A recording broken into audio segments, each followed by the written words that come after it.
Right. ప్రస్తుతం ముందుగా మనం ఖమ్మం జిల్లాకి వెళ్దాం. ఉమ్మడి ఖమ్మం జిల్లాలో ఉన్నటువంటి సిచ్యువేషన్, ఏర్పాట్లు ఏ రకంగా సాగాయి, అలాగే పార్టీల స్థితిగతులు ఏంటి, తదితర అంశాలన్నింటికి సంబంధించి మరింత ఇన్ఫర్మేషన్ మనకు అందించడానికి మా కరెస్పాండెంట్ యాకేష్ సిద్ధంగా ఉన్నారు. Yakesh. Good evening Shiva. Municipal ఎన్నికలు మరికొద్ది సేపట్లో జరగనున్నటువంటి నేపథ్యంలో అధికార యంత్రాంగం అన్ని ఏర్పాట్లు కూడా సిద్ధం చేసింది.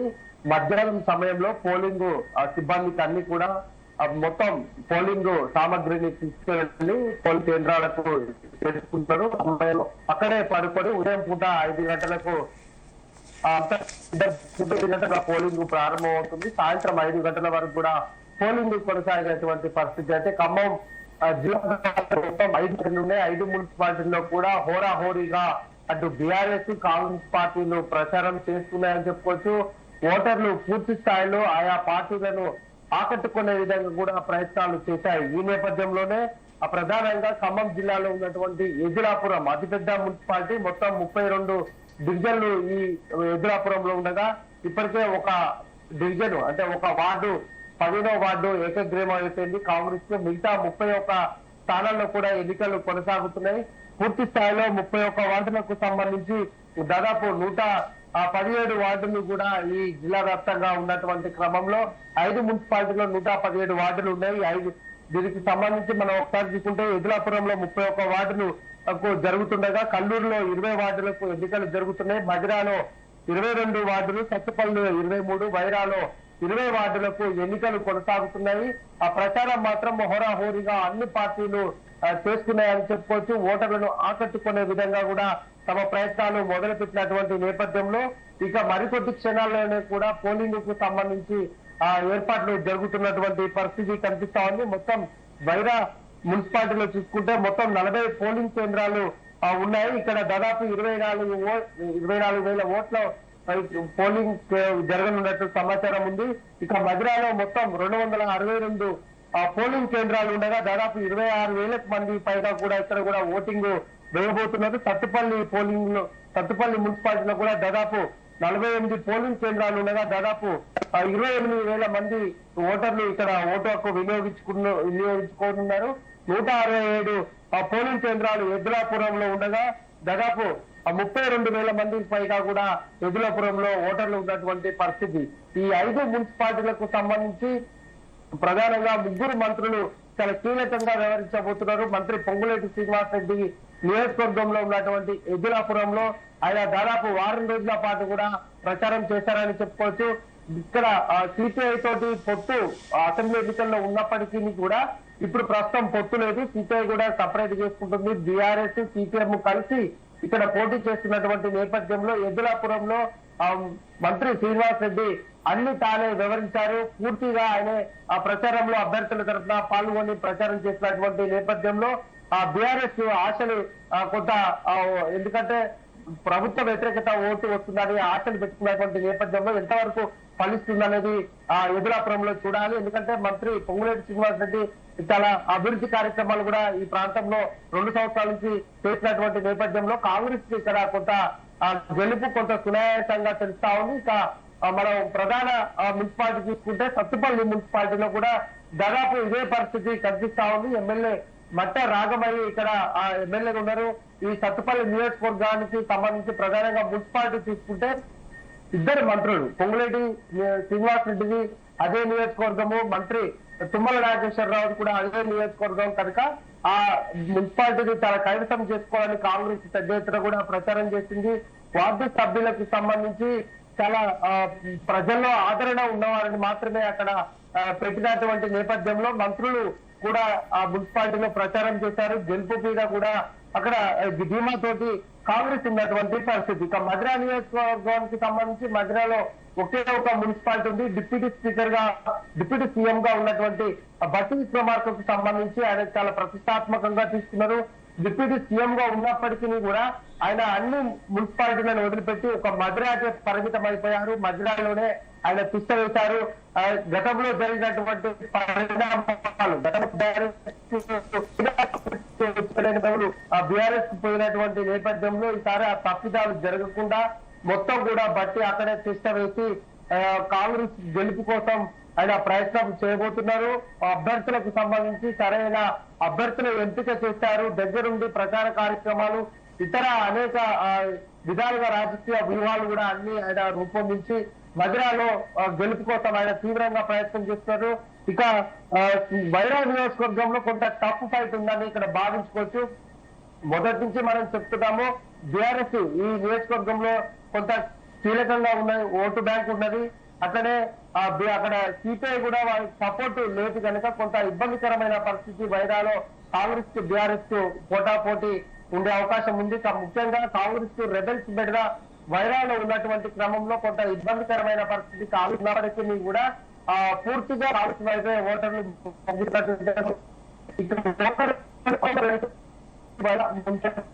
కూడా సభ్యులు పట్టినట్టు తెలుస్తా ఉంది. ఒక్కొక్క ఓటు 2 నుంచి 5,000 రూపాయలు కూడా ఓటర్లకు ఇచ్చినట్టు చాలా స్పష్టంగా అర్థమవుతుంది.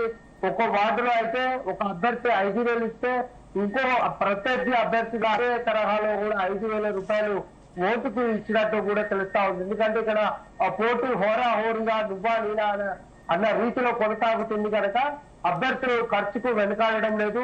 అట్లయితే 5 మున్సిపాలిటీల్లో కూడా దాదాపు 2,000 నుంచి 3,000 రూపాయలు కూడా ఓటర్లకు డబ్బులు పంచుతున్నట్లు సమాచారం అందుతుంది. నాయకులంతా కూడా ఇప్పుడు రాత్రి సమయంలో కూడా అదే బాధ్యతలు మీద వేసుకొని ప్రతి ఓటర్ కూడా డబ్బు పోయే విధంగా కూడా ప్రయత్నాలు చేస్తున్నట్లు జోరుగా అయితే ప్రచారం కొనసాగుతుంది.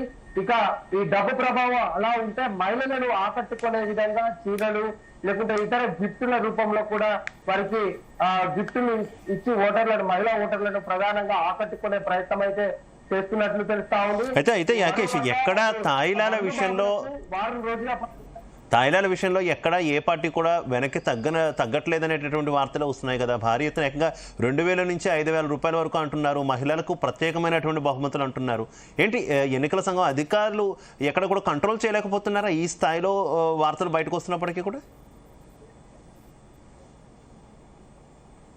ఎన్నికలు అంటేనే అధికారులకు ఒక కత్తి మీద సాముగా మారుతుంది. ఎన్నికల ప్రస్తుతం మున్సిపల్ వార్డుల్లో పనిచేసేటువంటి ఒక్కో అభ్యర్థికి ఎన్నికల వ్యయం అంటే ఖర్చు దాదాపు 5 లక్షల రూపాయలు మాత్రమని ఎన్నికల సంఘం ప్రకటించింది. ఇప్పుడు మనం ఈ ఎన్నికల తీరు ఇప్పుడు జరుగుతున్నటువంటి ప్రచార సరళిని మనం గమనించుకుంటే ఒక్కో వార్డు సభ్యుడు దాదాపు 20 నుంచి 30 లక్షల రూపాయలు కూడా ఖర్చు పెడుతున్నట్టు తెలుస్తా ఉంది. ఇది కొంతమేరకు ఇంకా ఇది రెట్టింపైన కూడా ఆశ్చర్యం పోనవసరం లేదు. ఎందుకంటే ఓటర్లు ప్రచారం సరళి వారం రోజులు ప్రచారం చేయాలంటే ఆ ప్రచారానికి దాదాపు 50 నుంచి 100 మంది వస్తే ఒక్కొక్క వ్యక్తికి దాదాపు 200 నుంచి 300 రూపాయలు కూడా ప్రచారం పనికి వచ్చినటువంటి వారికి ఇస్తున్నారు. ఇట్లా దాదాపు రోజుకు 100 మందికి పైగా కూడా ఇస్తుందంటే అక్కడే రోజుకు 1,000 రూపాయలు అక్కడే ఖర్చు అవుతున్నాయి. ఇక రోజువారీగా ప్రచారంలో తిరిగిన వారికి ఫుడ్ పెడుతున్నారు, మార్నింగ్ టిఫిన్ పెడుతున్నారు, ఈవినింగ్ అయితే మందు ఉంటుంది, విందు ఉంటుంది. ఇట్లా దాదాపు ఒక్కో ప్రచారానికి వచ్చిన ఒక్కరికే దాదాపు ఒక 1,000 రూపాయల వరకు కూడా ఖర్చు అవుతున్నటువంటి పరిస్థితి. ఇట్లా అన్ని మున్సిపాలిటీల్లో కూడా ఇదే పరిస్థితి ఉంది. అయితే ఎన్నికల అధికారులు ఏదో నామమాత్రంగా వారు ప్రచారం చేస్తున్నటువంటి సమయంలో ఫోటోలు తీసి ఇంతమంది అటెండ్ కావాలని చెప్పినా కూడా 100 మంది అటెండ్ అయ్యి ఫోటోలు తీసి ఎన్నికల కమిషన్ కు పంపించినా కూడా ఏమాత్రం ప్రస్తుతానికి అయితే చర్యలు తీసుకోలేదు. మరోపక్క ఇంతకు ముందు ఎన్నికలంటే బాగా తనిఖీలు చేపట్టేది డబ్బులు ఓటర్లకు పంచకుండా అరికట్టేవారు. ఇప్పుడు ప్రస్తుతం ఎక్కడ కూడా సిచ్యువేషన్ కనిపించట్లేదు. ఎక్కడ కూడా డబ్బు మద్యం పట్టుకున్నట్టు ఆనవాళ్ళైతే రాష్ట్రంలో కూడా ఎక్కడ కనిపించలేదు. ఖమ్మంలో కూడా ఆ పరిస్థితి లేదని చెప్పుకోవచ్చు. విచ్చలవిడిగా అభ్యర్థులు ఖర్చు పెడుతున్నారు. ఆ పార్టీ తరఫున కూడా కొంత ఫండ్ ఎన్నికల ఫండ్ ఉంటుంది కనుక అభ్యర్థులకు కీలకంగా ఇన్ఛార్జీలుగా ఉన్నటువంటి నేతలకు నేరుగా డబ్బు వస్తుంది, వారికి ఇస్తున్నటువంటి సిచ్యువేషన్ ఉంది. కానీ ఇది ఎక్కడ కూడా ఎన్నికల అధికారులు పసిగట్టట్లేదు. ఎందుకంటే ఎన్నికల అధికారులకు కూడా సమాచారం ఉంది, చూసి చూడనట్టు వదిలివేయడం లేకుంటే వారిని మచ్చిక చేసుకునే విధంగా కూడా ఆ పరిస్థితులు ఉంటున్నాయి కనుక వారు కూడా కొంత లొంగిపోయినట్టు సమాచారం అందుతుంది. ఆ నేపథ్యంలోనే ఎక్కడ కూడా ఎన్నికల అధికారులు అటువైపు కన్నెత్తి చూడకపోవడంతో అభ్యర్థులు ఇష్టారీతిగా ఖర్చు పెడుతున్నారు. మరి అప్పులు తెచ్చి కూడా ఆ డబ్బులు ఎన్నికల్లో ఖర్చు పెడుతున్నటువంటి పరిస్థితి. ఒక వార్డులో దాదాపు 1000 నుంచి 1,500 ఓట్లు ఉంటాయి. ఆ ఓటుకు 2,000 నుంచి 3,000 ప్రస్తుతం ఇస్తున్నటువంటి తరుణం. ఒక ఓటుకు 3,000 ఇస్తుండగా ఈ వారంలో జరిగినటువంటి ప్రచారంలో అంతకంటే రెట్టింపు కూడా డబ్బులు ఖర్చు అయినటువంటి పరిస్థితి. ఇదంతా కూడా దాదాపు ఎన్నికల సంఘం గుర్తించలేదు. స్థానికంగా ఉన్నటువంటి అధికారులు కూడా ఎలాంటి గుర్తించక పోయినటువంటి పరిస్థితి. ఒకవేళ అలాంటి సందర్భం వస్తుందని ముందే అభ్యర్థులు కనుక గ్రహిస్తే ఆ వార్డు సభ్యులకు సంబంధించి ఒక 10 మంది ఓటర్లకు ఒకరికి డబ్బులు ఇచ్చి పంచమండడం, 20 మందికి ఆడించినటువంటి నేపథ్యంలో కొంత కూడా ఒక చోట పోగొట్టలేదు. అంటే వారు పట్టుకోలేకపోతున్నారు అనేది కూడా కొన్ని ఆరోపణలు అయితే వస్తున్నాయి. మొత్తానికి ఎన్నికల ఖర్చు ఈసారి మున్సిపల్ ఎన్నికల్లో భారీగా అభ్యర్థులు అయితే ఖర్చు పెడుతున్నారు. ఖర్చు పెట్టినా కూడా డివిజన్లకు సంబంధించి అభివృద్ధి ఇతర అంశాలు వాళ్ళకు కీలకంగా వేధిస్తున్నాయని చెప్పుకోవచ్చు. ఎన్నికల హామీలో భాగంగా హామీలు ఇస్తున్నప్పటికీ కూడా గెలిచిన తర్వాత 5 సంవత్సరాల తర్వాత కూడా ఎలాంటి అభివృద్ధి పనులు చేయాలని మళ్ళీ ప్రజల నుంచి డిమాండ్ వస్తుంది కనుక అభ్యర్థి తలను పట్టుకునే అవకాశం కనిపిస్తా ఉంది. ఇప్పటికే మన స్థానిక సంస్థల ఎన్నికల్లో చూస్తున్నాం. ఒక్కో సర్పంచ్ దాదాపు 20 నుంచి 30 లక్షల రూపాయలు కూడా ఆ మేజర్ గ్రామ పంచాయతీలు ఖర్చు పెట్టినటువంటి సందర్భాలు చూస్తున్నాం. తీరా వాళ్ళు క్షేత్రస్థాయిలోకి పోయి పనులు చేయకుండా ఇతర ఏదైనా పనులు చేసుకుంటే ప్రజలు కూడా వాళ్ళని ప్రశ్నిస్తున్నారు. తాము సర్పంచ్ గా ఎన్నుకున్నాం కదా, తమ ప్రాంతానికి వచ్చి పనులు చేయట్లేదని కూడా ప్రశ్నిస్తున్నటువంటి సమయం. ఇప్పుడు డబ్బులు ఖర్చు పెట్టి తర్వాతకి అభివృద్ధి చేయమని కూడా ప్రజలు డిమాండ్ చేస్తున్నటువంటి నేపథ్యంలో అభ్యర్థులకు గెలిచిన తర్వాతకి కూడా ఒక పెద్ద తలనొప్పిగా మారే అవకాశం అయితే చాలా స్పష్టంగా కనిపిస్తా ఉంది. ప్రస్తుతం మున్సిపల్ ఎన్నికల్లో అయితే డబ్బు ఒక నీరులా పారుతుందని చెప్పుకోవచ్చు. ఎదురాపురంలో కూడా ఒక్కొక్క ఓటర్కు దాదాపు 2 నుంచి 3 వేల రూపాయలు ఇస్తున్నటువంటి నేపథ్యం ఉంది. వాళ్ళ రాత్రి అయితే మందు, అంటే ఎన్నికల కమిషన్ ఇప్పటికే చెప్పింది రేపు సాయంత్రం వరకు కూడా మద్యం పంపిణీ ఎక్కడ జరగొద్దు, వైన్ షాప్లను క్లోజ్ చేసింది. అయినా కూడా దొడ్డిగారైన మద్యం వస్తుంది, తాగేవారు తాగుతున్నారు. ఈ రాత్రి మొత్తం కూడా వారికి మందుబాబులకు ఒక పెద్ద పండుగ వాతావరణాన్ని ఇప్పటికే ఆయా ప్రాంతాల్లో తలపిస్తున్నటువంటి పరిస్థితి ఉంది.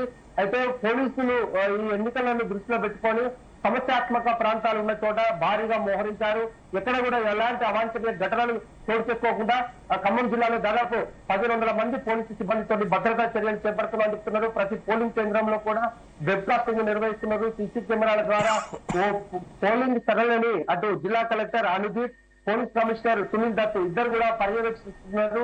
ఎక్కడ కూడా ఘర్షణలు తలెత్తకుండా ఖమ్మంలో ప్రధానంగా ఎదురాపురంలో అతి సమస్యాత్మక పోలింగ్ పంచాయతీలు ఉన్నాయి. మరోపక్క వైరాలో కూడా కొన్ని అతి సమస్యాత్మక పోలింగ్ కేంద్రాలు ఉన్నటువంటి సమయంలో నిత్యం పర్యవేక్షణ చేస్తున్నారు. సిఐలు, డిఎస్పీలు, ఎస్ఐల తోటి కూడా ఆయా పోలింగ్ కేంద్రాల వద్ద భద్రతాపరమైన అంశాలను అయితే చూస్తున్నారు. అయితే రేపు ఓటింగ్ జరుగుతున్నటువంటి నేపథ్యంలో జిల్లా కలెక్టర్ అనుదీప్ కార్మికులకు తెలివి ఇవ్వాలని ఆయా శాఖలను కూడా ఇప్పటికే ఆదేశించినటువంటి నేపథ్యంలో రేపు అన్ని శాఖలు కూడా ప్రభుత్వ, ప్రైవేటు సంస్థలు కూడా ఖమ్మం జిల్లాలో సెలవులు ప్రకటించితే వారంతా కూడా ఓటు హక్కు వినియోగించుకోవాలని కూడా కలెక్టర్ ఇప్పటికే కోరినటువంటి సందర్భం. ఈ ఎన్నికల సరళిని ఇప్పటికే ఆ మంత్రులు ప్రచారం ముగిసిన తర్వాత మంత్రులు పొంగులేటి శ్రీనివాస్ రెడ్డి ఖమ్మంలోనే ఉన్నారు. తుమ్మల నాగేశ్వరరావు ఎప్పటికప్పుడు ఎన్నికల పరిస్థితి రేపు జరుగుతున్నటువంటి తీరును తెలుసుకునే ప్రయత్నం చేస్తున్నారు. మున్సిపల్ ఎన్నికల్లో కాంగ్రెస్ గెలవాలన్న ఉద్దేశంతో పెద్ద ఎత్తున కూడా మంత్రులు ప్రచారం చేశారు. ఎమ్మెల్యేలు అయితే అన్ని తామే వివరించినటువంటి రేపు గెలుపు మీద వార్డు సభ్యులకు సంబంధించి పెద్ద ఎత్తున కూడా ఆశలు పెట్టుకున్నటువంటి పరిస్థితి. Right, okay, thank you Yakesh. అది ఉమ్మడి ఖమ్మం జిల్లాలో ఉన్నటువంటి పరిస్థితి. కలెక్టర్ అలాగే ఇతర అధికారులు దగ్గరుండి ఏర్పాట్లన్నీ కూడా పర్యవేక్షిస్తున్నటువంటి పరిస్థితి. ఇప్పటికే దాదాపుగా అన్ని ఏర్పాట్లు కూడా పోలింగ్ సంబంధించి పూర్తి చేశారు. ఎక్కడ ఎలాంటి అవాంఛనీయ సంఘటనలు జరగకుండా పోలింగ్ ప్రశాంతంగా పూర్తయ్యేందుకు ఏర్పాట్లు అయితే చేశామని అధికారులు చెప్తారు. ఒక పక్క అధికారుల పనుల్లో అధికారులు ఉంటే మరోపక్క రాజకీయ పార్టీలు, అభ్యర్థులు మాత్రం తమ పని తాము చేసుకుపోతున్నారు. భారీ ఎత్తున నగదు పంపిణీ, తాయిలాల పంపిణీ జరుగుతుందనేటటువంటి వార్తలు కూడా బయటకు వస్తున్నటువంటి పరిస్థితి. చూద్దాం.